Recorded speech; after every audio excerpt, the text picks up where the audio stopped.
এই মুহূৰ্তত ANSS academy YouTube চেনেলে তোমালোকৰ বাবে কেইবাটাও গুৰুত্বপূৰ্ণ খবৰ লৈ আহিছে। তোমালোকক ANSS একাডেমি ইউটিউব চেনেলে তোমালোকক কেইবাটাও গুৰুত্বপূৰ্ণ ইনফৰমেশ্যন দিব, গতিকে ভিডিঅ'টো স্কিপ নকৰি প্ৰথমৰ পৰা শেষলৈকে চাবা। নৱম শ্ৰেণীৰ ছাত্ৰ ছাত্ৰীক চাইকেল দিয়া হ'ব। এইবাৰ নৱম শ্ৰেণীত অধ্যয়নৰত প্ৰতিজন ছাত্ৰ ছাত্ৰীয়ে পাব এটাকৈ চাইকেল। চৰকাৰী বিদ্যালয়ত পঢ়ি থকা নৱম শ্ৰেণীৰ ছাত্ৰ ছাত্ৰীয়ে এটাকৈ চাইকেল পাব। হায়াৰ ছেকেণ্ডেৰী পাছ কৰা ছাত্ৰ ছাত্ৰীসকলে স্কুটি পাব। হায়াৰ ছেকেণ্ডেৰী পাছ কৰা ছাত্ৰ ছাত্ৰীখিনিয়ে স্কুটি পাব, কিন্তু ইয়াৰ ওপৰত কি চৰ্ত আছে, চৰ্তটো এই ভিডিঅ'ৰ শেষত আলোচনা কৰিম।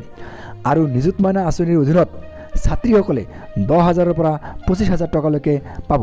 তো নিযুত মইনা আঁচনিৰ অধীনত 10,000ৰ পৰা 25,000 টকালৈকে পাব। ইয়াতে অকল ছাত্ৰীসকলে পাব, কিন্তু তাৰ কাৰণে কি কৰিব লাগিব আজিৰ ভিডিঅ'টো এই কথাখিনি আলোচনা কৰিম। গতিকে কোনো ধৰণে স্কিপ নকৰাকৈ প্ৰথমৰ পৰা ভিডিঅ'টো শেষলৈকে চাই থাকিবা। আজিৰ ভিডিঅ'টোৰ যোগেদি তোমালোকক কেইবাটাও গুৰুত্বপূৰ্ণ খবৰ দিবলৈ লৈছোঁ। নৱম শ্ৰেণীত অধ্যয়নৰত ছাত্ৰ ছাত্ৰীখিনিয়ে পাব এটাকৈ বাইচাইকেল, আৰু হায়াৰ ছেকেণ্ডেৰী পাছ কৰা ছাত্ৰ ছাত্ৰীসকলে এটা নিৰ্দিষ্ট পাৰ্চেণ্টেজ বা তাৰ ওপৰত পালে পাব এটাকৈ স্কুটি। আৰু নিযুত মইনা আঁচনিৰ অধীনত অকল ছাত্ৰীসকলে 10,000ৰ পৰা 25,000কৈ টকা পাব। এই সন্দৰ্ভত the chief minister Assam Twitter হেণ্ডেলত এটা বিশেষ ধৰণৰ টুইট আহিছে। এই সন্দৰ্ভত the chief minister Assam Twitter হেণ্ডেলত এটা বিশেষ ধৰণৰ টুইট আহিছে।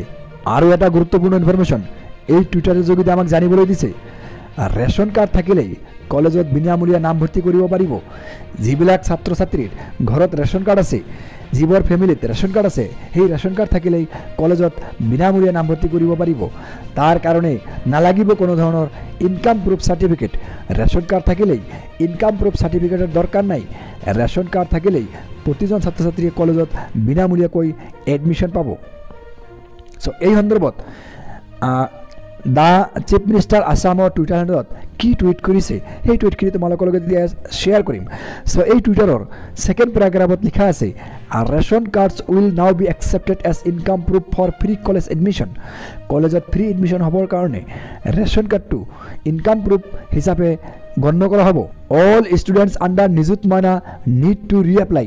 নিযুত মইনা স্কিমৰ আণ্ডাৰত যিবোৰ ছাত্ৰীয়ে এতিয়ালৈকে পইচা পাই আছে, যিবোৰ ছাত্ৰীয়ে নিযুত মইনা স্কিমৰ আণ্ডাৰত পইচা পাই আছে, সেইবোৰ ছাত্ৰীয়ে আকৌ ৰিএপ্লাই কৰিব লাগিব।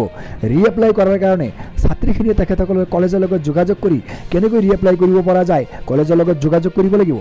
তাৰপিছত আছে those scoring 80% plus in HS can apply for scooties. যিবোৰ ছাত্ৰ ছাত্ৰীয়ে 80% বা তাৰ ওপৰত নাম্বাৰ পাবলৈ সক্ষম হৈছে হায়াৰ ছেকেণ্ডেৰী ফাইনেল পৰীক্ষাত, সেইবোৰ ছাত্ৰ ছাত্ৰীয়ে এইবাৰ পাব এটাকৈ স্কুটি পাবৰ কাৰণে 80% বা তাৰ ওপৰত পাব লাগিব। 80% বা তাৰ ওপৰত পালে প্ৰতিজন ছাত্ৰ ছাত্ৰীয়ে এটাকৈ স্কুটি পাব। তো মৰমৰ ছাত্ৰ ছাত্ৰীসকল, তোমালোকে এতিয়াই এই কামখিনি কৰা। আৰু ইয়াৰ নিযুত মইনা স্কিমৰ আণ্ডাৰত এপ্লাই কৰিবৰ কাৰণে কি কি ডকুমেণ্টছ লাগিব তাৰ ওপৰত মোৰ ভিডিঅ' আছে। সেই ভিডিঅ'বিলাকৰ লিংক মোৰ এই ভিডিঅ' ডেছক্ৰিপশ্যন বক্সত দিয়া থাকিব। আৰু স্কুটি পাবৰ কাৰণে কি কৰিব লাগিব সেই ভিডিঅ' লিংক মোৰ এই ভিডিঅ' ডেছক্ৰিপশ্যন বক্সত দিয়া থাকিব, তোমালোকে চাই ল'বা। তোমালোকৰ ভিতৰত বহুতে নিয়মিতভাৱে মোৰ ভিডিঅ'বিলাক চাই থাকে, কিন্তু চেনেলটো এতিয়ালৈকে ছাবস্ক্ৰাইব কৰা নাই। গতিকে তোমালোকলৈ এটা ৰিকুৱেষ্ট কৰিছোঁ, তোমালোকে মোৰ চেনেলটো ছাবস্ক্ৰাইব কৰি ৰখা এনেকুৱা ধৰণৰ আৰু নতুন নতুন ইনফৰমেশ্যনেল ভিডিঅ' পাবলৈ। Thank U.